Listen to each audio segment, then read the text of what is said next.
አሞራው ከሰማይ ሲያት ዋለ አሞራው ከሰማይ ሲያት ዋለ የማናት እያለ። ሰላም ቤተሰብ እንዴት ናችሁ? ደህና ናችሁ ወይ? እኔ በጣም ደህና ነኝ፣ እግዚአብሔር ይመስገን። ባላችሁበት ሰላማችሁ ብዝት ይበልኝ። ተመልሻለሁ ማለት ነው። እንግዲህ ጨረቃዎቹ ቀደም ሲል ፖስት አድርገው ነበር ፎቶ። አሁን ደግሞ ብሩኪ ከአንድ ሰዓት በፊት ቲክቶክ ላይ ለቆ ነበር። እንደምታዩት ቬሎ ለብሳ ምናምን ሰርጋቸው ነው እውነት ብለን ብዙዎቻችን ተደናግጠናል። እርግጠኛ ነኝ ማለት ነው። ተመልካች በጣም ተደናግጧል።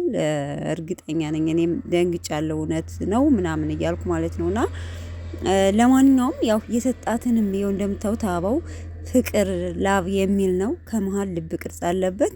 እውነት ለመናገር በጣም ደስ ይላል። እና ለማንኛውም እውነት አይመስለኝም፣ ወደፊት ግን ይሆናል የሚል ግምት አለኝ። ለጊዜው ግን ያው ለኢትዮፕ ይመስለኛል እንጂ ግን ተመልካች በጣም ደንግጧል። እውነት ለመናገር ማመን አቃተኝ የሚል ኮሜንት ነበር አብዛኛውና ወደፊት ይሳካል የሚል ግምት አለኝ ማለት ነው። ለጊዜው ግን ለኢትዮፕ ይመስለኛል፣ ምንም ጥርጥር የለውም።